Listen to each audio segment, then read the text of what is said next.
Hi everyone, welcome to First Chapter Fridays. I'm Ms. Alexis from the Slidell Branch Library. This summer, each Friday, we're going to be featuring the first chapter of one of our favorite Louisiana Young Readers' Choice Award nominees.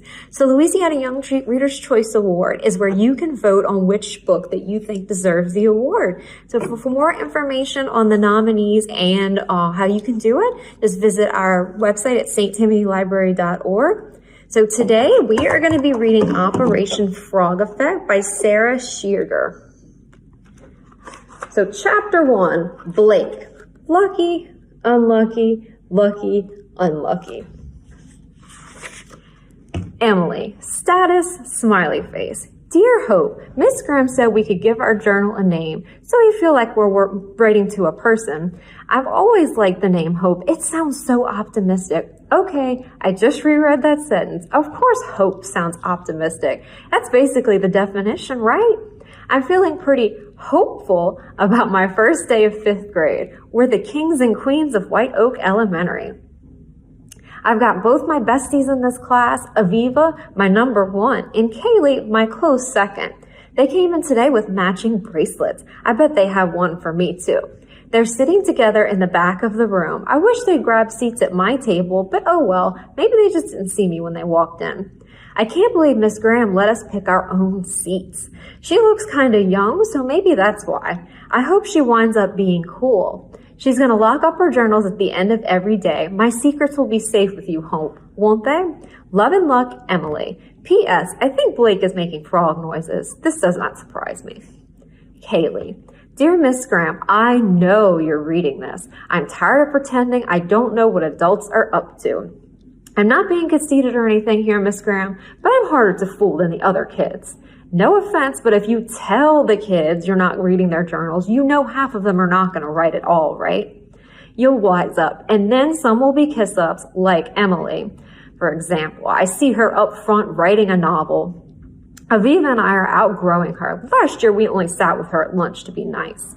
Blake Benson is the other one who drives me bananas. Somehow I got stuck with him at my group table, and all he's doing is drawing in his journal and making strange noises under his breath. I hate Blake Benson more than I hate knockoff jeans, and that's a lot. He's basically the cause of every problem. I'll write every day like you've asked us to, but I want you to know that I'm not fooled. Come on, we're kids. We have zero privacy. Anything written at school and collected by a teacher is most certainly not private. P.S. I can't even see Blake's mouth moving. Maybe he'll be a ventriloquist someday. The boy needs a plan because he is not good at the school thing. Sharon. I'm going to write my journal in poems. Sometimes it's easier to speak the truth through a ballpoint pen than through my lips, probably because no one can interrupt.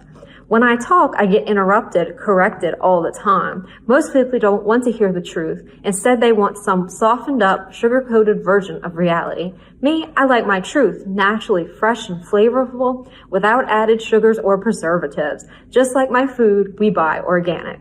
Blake. Oops. Henry. Someday I'll be a real writer-director for movies, and I'll be so famous and rich that I'll pay someone to do the boring things, like making my bed and setting the table. My movies will be comedies. None of the sappy tear-jerker junk is for me. I think I'm pretty funny. My mom agrees. Not that I'm actually funny, but that I think I'm funny. She's always saying, "You think you're so funny." And I say, "True dat," like a gangster from TV, which makes her frown. If I'm going to be rich and famous, I've got to prepare. That's why Bob gave me his old cell phone. It's ancient, but it's service sometimes and takes videos and photos so I can practice making movies. I'll practice in my journal too by writing scenes instead of regular boring journal entries. Miss Graham and we said we could write our journals any way we want, so here goes. The $signs below are for inspiration. Scene. 5th grade classroom at White Oak Elementary School. 32 students sitting at desks in groups of 4. Miss Graham moves her hands when she talks like she's conducting an invisible orchestra. Miss Graham, look around you. The seat you've chosen today will be yours for the rest of the year. Henry whispers to seat partner, Rats, you should have sat closest to the door. Emily raises her hand. Miss Graham conducts. Get to know your table because you'll need to work cooperatively for each assignment. We'll be learning through hands-on group projects. Yes, Emily? Emily, since we didn't know about this year-long program table group, can we switch seats today? Great questions, and thank you for warming us up by being the first to raise your hand. But no, the table groups are set. I do this on purpose so that students have a chance to work through any peer problems that might arise. Kaylee raises hand. Will we be graded individually or as a group? Mrs. Graham, as a team. Kaylee looks at our table and sighs. Henry, under breath to Kaylee, okay, this is how it'll be. You'll work and I'll supervise. Henry spies a frog leaping from Blake's pocket. It hops away from the table. Kaylee, eek, scrambles out into her chair and points. Miss Graham, there's a frog by your foot. Miss Graham, well, hello there. Surprisingly calm, she picks up the frog. He's injured. Kaylee, shrieking, now there's a frog in your hand. Miss Graham, so there is. Smiles. First class vote of this year. What do we propose we all do with this frog? Kai, dear frog, yes, I'm writing to you. At this moment, you're the single most interesting thing in this class. Wait, is Emily crying? She keeps sniffling and poking her fingers to the corner of her eyes. She usually hooks up with Kaylee and Aviva for projects, but this time she's got me, Sharon, and the new girl, Cecilia, who started at White Oak last year. Cecilia smells like flowery girl shampoo. Maybe Emily's sorry she got stuck with us. I kind of want to reassure her that I'll be a good team member. Just because I finish my work super fast and teachers are always after me reading under my desk, that doesn't mean I'm a slacker. Classwork is so easy that I can finish it all, get 100%, and still read half a novel during the school day. That's not being a slacker, that is being efficient.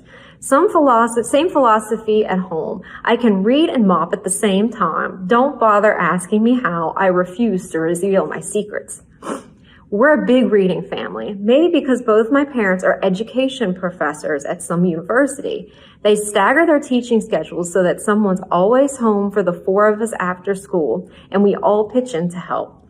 Everyone in my house has got lots to say all the time. Sometimes the only way to get away from them is to hide in the closet with a flashlight and a book.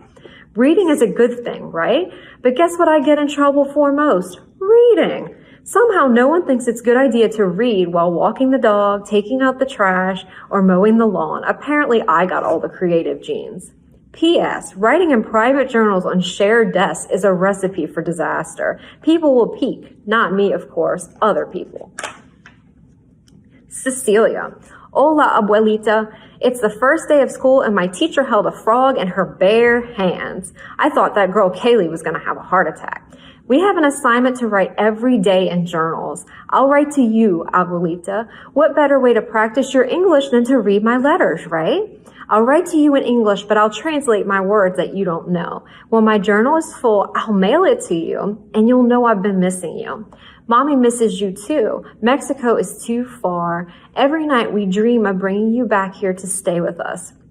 I remember being a little girl and struggling on Mommy's lap while you two talked and drank cafe au lait. Hungry, mija? Mommy would ask, and I'd shake my head, even though I was starving, because it was cozy sitting with you both and I didn't want her to move. Hopefully someday we'll all live together again. Between my letters, our phone calls, that English class you're taking, and watching television from the U.S., you're going to be practically fluent. And here are some words to flat practice. I know you can do it. Journal, el diario, assignment, la tarea, heart attack, el infarto, and practice, practica. Buenos y abrazos, Cecilia. Aviva, date, September 5th. Everyone is super excited about the idea of having a class frog. Mrs. Graham let a few students take a break from journaling and convert a big plastic storage container into a frog habitat.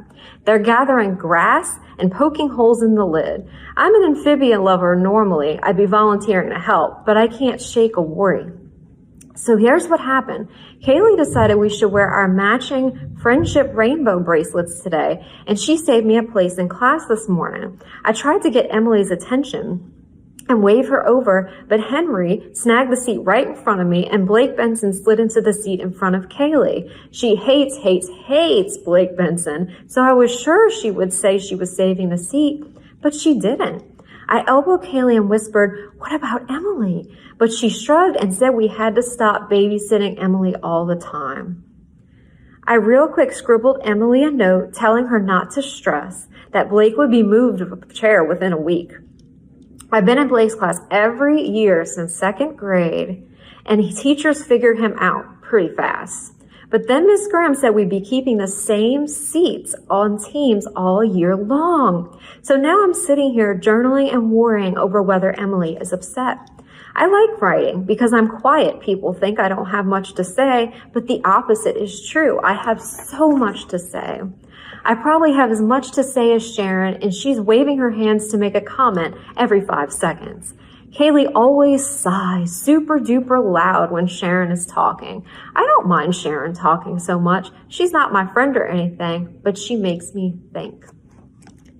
And that's the end of the first chapter. So thank you for joining us for First Chapter Friday, and please join us next week for another exciting chapter. And if you would like to read more of Operation Frog Effect, you can visit your local library, or you can go to the website and put it on hold. See you next week. Thank you.